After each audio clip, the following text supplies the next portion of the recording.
Hello and welcome back to the Rangers Review as we discuss the Europa League victory over Malmo. Josh, we spoke earlier on, we gave our predictions, we both sat on the fence and went for 1-1. There was actually a fair bit of positivity, I think, in the comments amongst the viewers earlier on, but that certainly went to plan. The Rangers really impressive winners in the end, really comfortable winners in the end. It should have been more comfortable by Rami getting that goal inside 56 seconds, I think it was. It takes until Ross McCausland gets the second one, but quarter an hour or so from time to put the seal on it. But overall, I think if you're saying that that Rangers should have won by more, I think you're being accurate, but perhaps slightly nitpicking because it was a really encouraging night for Philippe Clement. It was, yeah. I mean, I didn't see that coming. I did not see that coming. I thought that it would be a more difficult game than it was. There's probably an element of Malmo not playing very well in that as well, but you can't, to use a football cliche, you cannot take anything away from Rangers because they were really deserving of that win. The early goal really helps because it created a lot of space to play into. But even then, it felt like a game to me, Chris, where Rangers missed a lot of chances. But Rangers missed a lot of chances in the game where they actually didn't have much pace up the top end of the pitch. If you'd had a Cortez or a Matondo or a Egaman or a player of that description, maybe someone to run in behind a little bit more, then I think it could have been more convincing. Really good strike by McCausland, as we'll come on to seal the points. But yeah, I think we spoke before the game about Rangers. Our result will be great. They need to keep trying to build a mood that's fluctuated a lot over summer, and it's only going to change with a few results in a row.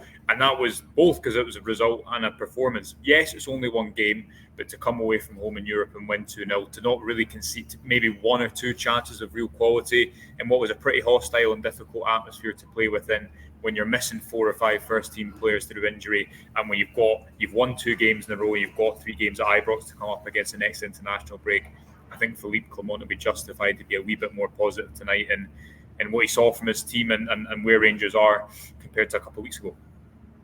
We'll come on to talk about things in the final third because there were some really encouraging moments, 2 good goals, some alarming misses. But a point that Stephen raises there on John Souttar, day in the life, gives Big John Souttar his man of the match, as he says there. Another clean sheet for Rangers. I think we both expressed concerns over the side defensively at times this season. But regardless of where you go in Europe and regardless of the level of opposition, you have a clean sheet and not really give up that many openings. I was surprised at how little Malmo were actually able to get at Rangers. And I think Souttar has been quietly impressive over the last couple of weeks. Again, we spoke the other day about that partnership with Proper. It looks as if it's starting to get somewhere. Yeah, I thought the back four all did well. I thought Tavernier was good. A couple of important defensive interceptions. Both the fullbacks played pretty narrow at points. Really like the look of Casim Weirjol, and that's him playing kind of out of position. And Robin Proper was good as well. It's the 3rd clean sheet in a row. You're right. There's always been this narrative in the background with John Souttar. Would he be better if he was playing on his favoured side? This is aside from the end of his first season when the games didn't really matter because the league was done. This is the first time we've seen him play on the right side of the defence for a concerted amount of time. And he has had a mistake in his game for quite a lot of his Rangers career, whether it be misjudging a header or whether it be, you think back to the first game of last season where he misjudges that long Kilmarnock throw and they scored the goal that wins the game based off of that mistake. Has it just taken him a bit of time in that favoured position maybe to get that consistency that footballers seem to say is so important for them to perform as they could? So yeah, a good game defensively. As I say, I thought Casim Weirjol was really good, especially given the fact that he's out of position overall. And we spoke a lot, Chris, in the lead up about Malmo's style. How would Rangers react to it? I think there was a period at the start of the second half, and Clement actually went to a 4-5-1 at about 60 minutes just before Ross McCausland came on. There was a period where Malmo started to have a bit more success in the midfield. But that aside, I thought this game was a perfect example of why the way that Clement wants to press and play off the ball, it's got to be aggressive and it's got to be on the front foot. They got the rewards for that, for being aggressive right from the start. Similarly, they took the lead away at Benfica in Europe, didn't they? They took the lead away at Real Betis as well. and very early on in the game, they gave himself a platform that ultimately would change the game and change the fortunes of the game really in their favour. Bajrami good as well, and as you see, a lot of maybe more signs of attacking connections coming with the caveat that a lot of players in the final third were missing. So I think a positive night all around for Rangers, and it also starts the Europa League group stage off pretty well, because we know they've got a difficult draw, don't they? But I agree with you. I thought the defence was good, and 3 clean sheets in a row is the top line stat. But I think what comes underneath that is that Jack Butland didn't really have to make a big save tonight. And when you're coming away to play the Swedish champions, I think that's a pretty impressive fact coming out of it for Rangers.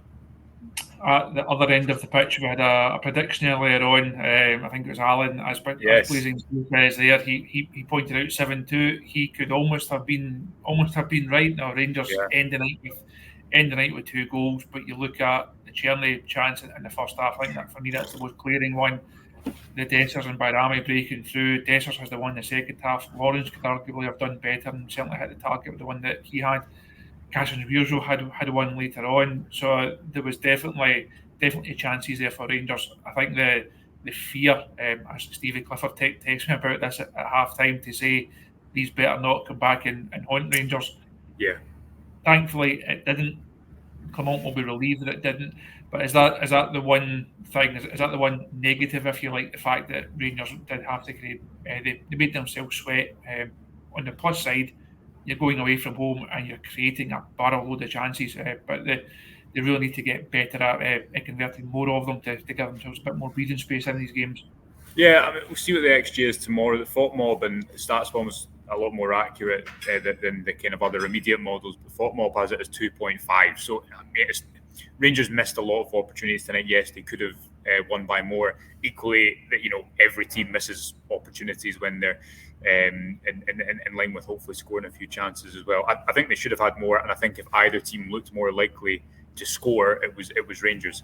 The early goal really helped them, because even though they didn't have a lot of pace to transition and playing behind, Václav Černý, I think there was quite a few times where he was through in the first half and he wasn't found. He should score, he should hit the target. I thought that was a player maybe lacking a little bit of confidence in front of goal. There was a moment at the end of the first half, Bajrami and Dessers, where neither of them took a shot and they had a 2v1. Obviously, Dessers goes through 1-on-1 in the second half. Lawrence has that opportunity. So there were a lot of moments, Chris, but I think what will encourage Clement is that he was playing with, no left-sided balance tonight, and he was playing with no real attackers who have real breakaway pace. So I actually didn't think it was a game where there wasn't I think Suter man of the match is maybe a fair shout. I thought the whole defence was good. There wasn't a load of kind of standout, brilliant performances. It was just collectively, I think, quite a good team showing overall. Barron and Diomande in the middle, I thought, did well. The substitutes, obviously, Ross McCausland makes the impact. We spoke about the substitute bench not having that much in terms of an impact, and Ross McCausland has proved that comment totally wrong, because he came on and really sealed the game when it was still nervy, because Malmo around the 50 to 60 minutes before Clement made that change in shape were starting to build a little bit more momentum. But then when McCausland gets that goal, as you mentioned, Rangers could have went and got another one as well. So the early goal probably really helped the game state for Rangers. But you're right, they've conceded literally nothing, and they've created quite a lot at the other end, and that's what will encourage Clement on the back of those 2 results: the wins away at Dundee United and the win at home as well. Just on that Černý miss, I don't know what you think, but I think it looks like a player who, he had good moments tonight and he worked hard defensively. Probably needs a little bit of a confidence boost in front of goal, because if you look back to the goals he scored at FC 20, he's not normally a player who thinks too much before he shoots, and he's a player who has scored quite a lot of goals and quite a lot of impressive goals throughout his career. I think that's a fair point. I think he's it's clear that he's got talent. It's clear that he can bring something to that side. It's clear, I think, that he is an upgrade on what Rangers have had in that position previously. But I don't think that gets him a free pass. I think he's clearly capable of more. Those 2 wide areas, perhaps not quite as the manager would want them. Černý in terms of form, Bayrami obviously having to play slightly out of position. That's his first Rangers goal. I think I'm right in saying that's his first goal since he became a European Championship record breaker in the summer as well.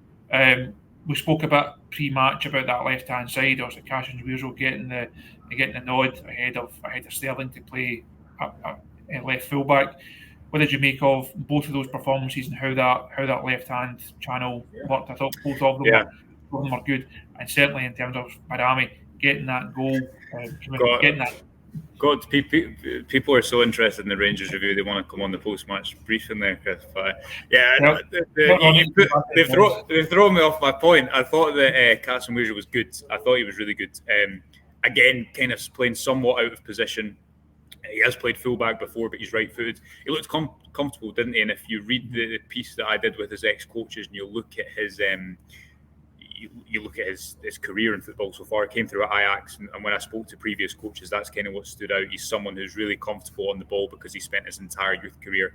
I think the quote one coach gave me was winning 9 games out of 10. So it kind of dominating from the back is not something that's new for him. But he didn't look out of place, did he? Even when he was trapped on his left foot at points. And that's a Rangers team that only had two left footers, Diomande and Cherney, but they were both playing on the right hand side of the pitch. So I think a good night for Carson Weirzo. Looked like more of a natural inverted fullback, didn't he? Pretty comfortable coming inside to the pitch, even though again he's playing on his opposite side. And then Barami, still not seen him in his best position, and we spoke a little bit in the week about how he was playing as a left winger. He started as a left winger at the weekend, but he was really moving into that number 10 spot quite a lot. That wasn't quite the same tonight, and I think you can see that when he is isolated out wide, he's not someone who's going to run past a man that often, but you can also see that he's a really intelligent player. He uses the ball well. He probably knows his limitations, and his final ball is really, really good. Again, even if that is on his weaker side. So that will encourage Clement, because I think he said in his post-match press conference, a lot of players who were playing tonight weren't here a month ago, weren't here 2 months ago, and there is clearly some connections that are starting to form. Dessers should have had a goal. Obviously, kind of played that 1-2 off the post for Barami, didn't he? But it was a night again where he went through so much work, and for what you know you're sometimes not going to get from him, you know what you always are going to get from him as well, which is a lot of hard work, a lot of pretty good pressing, and didn't get his goal from the shot tonight, but he still felt to me watching it in the stadium like he had quite a few efforts to maybe get that goal. Nice to have a post-match chat where there's lots of positivity in the comments. People are rare, Chris. It's a rare joyous moment for us. Andrew there saying a great performance and result, day in the life. Speaking about how this has to be almost has to be the new bar set for Rangers, and that's a point that Bob makes as well. And I think that's the final one I wanted to put to you, Josh. It feels like the bar has been raised by Rangers tonight. This does look like I think the manager said it himself in his post-match press conference that you can see on the site just shortly. This is the best performance so far this season, but this cannot now be the standard. Now the standard has to be raised once again, heading into domestic fixtures against Hibs and St Johnstone, Lyon at Ibrox next week. There is an opportunity there for Rangers to build a bit of momentum and try and actually harness this rather than just being one good night, because one good night every so often, that's not going to get them to be able to want to get to. Yeah, and look, you'll be able to watch and read an interview with Robin Proper tomorrow where I asked him a bit about, in particular, how Rangers looked in possession, because I thought it looked a lot more cohesive on and off the ball tonight. You're right, they've got the opportunity now with 3 home games. Lyon will be difficult, but now because Rangers have started well in the Europa League, suddenly that game probably is approached with a little bit more optimism, certainly by people who will be going to that game. Hibs at Ibrox. At the weekend, you've got a full Copeland stand, and as you say, suddenly there's an opportunity to build a little bit of momentum, and that's something that Rangers haven't been able to do. There's always been off-pitch issues or the slump at the end of last season that's prevented Clement from being able to do that. But I think they're starting to look better in possession. They're playing. If you compare how Rangers are using the ball from defence, they're still going direct and behind at points, but it's not nearly as early from the centre half. They're inviting pressure a lot more, and I think Proper and Sutu, the fact that both those players can invite pressure and they aren't scared of the ball, they aren't scared of losing the ball all the time, that definitely helps. Again, Butland hasn't had really anything to do tonight whatsoever. They need to sort their injury issue, because this is one game where they've got away with a limited squad, but that left side, especially in games maybe where I know you've got Chefty back at the weekend, but in games where you are trying to break a team down, I think that lack of width will become a little bit more apparent. But a step in the right direction. You can't really criticise them tonight. The focus will be, as you rightly say, Chris, can they go and build on it? Can they go and win certainly these 2 league games and get a positive result against Lyon as well? And then you go into the next international break, and there is a little bit of momentum for Rangers to go into. The challenge after the Old Firm was always going to be, can you build some momentum? Because really people thought after that game, that's the league done. Rangers aren't going to win the league, so that then the negative associations with that naturally come out, especially because of the last few seasons. You've got to try and build some momentum, and you've got to show that with your performances as well. And tonight, in a difficult venue, I thought they did that. As I say, nice to have lots of positive points for us to be talking on or talking through. Certainly a lot of positivity in the chat. I'm sure Derek will be feeling inebriated and positive. He'll have had a good night, won't he? I've not heard from him. So if we're 3 minutes late in the morning, you know who the suspect will be. Or if I'm sitting here myself in the morning because Derek has slept in, he's still in his bed, and you're at Copenhagen airport. So I shall wish you farewell for the evening. Get yourself back for a beer before you get to your bed. Everyone, thanks for joining us. As always, I say join myself and Derek Clark, hopefully, first thing tomorrow morning. And as always, plenty of coverage on the site. Manager's press conference, full Q&A to come. Reactions from the manager, reactions from a couple of the players, and full build-up to the return to Premiership action against Hibernian on Sunday as well. So thanks for your company as always, and we'll see you soon.